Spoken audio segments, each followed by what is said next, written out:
Հանրապետության անդամները լքել են դահլիճը դեռ քննարկման ժամանակ եւ մինչեւ այս պահը չեն վերադարձել, չգիտեմ ինչի,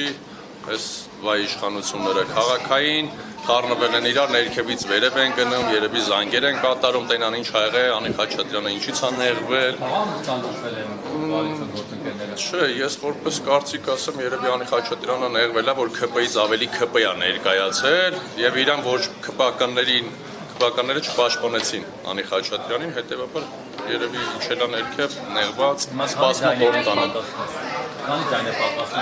Կոալիցիոն ուժը իրանց, կցորդ ուժը, սիրելի երևանցիների, ցիտեք ԿՊ-ականներին, որ սիրում են Գյումրիում ասել, այս պահին Երևանում կառավարման ճգնաժամ է, Տիգրան Ավինյանը չունի իշխանություն Երևան քաղաքում։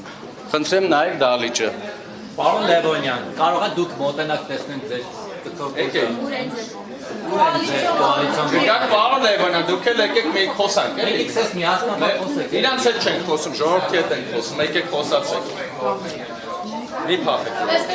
Եկեք տեսնենք։ Գործերել են դուխով գլխարկներում Շենք ազգային ժողովում ասում են խոսում են ծլգում են։ Գյումրիում էլ ա լքել, իշխանությունը պատմության մեջ ես դեպք չեմ հիշում, եթե մեկը հիշում որ բոյկոտ իրականացնի,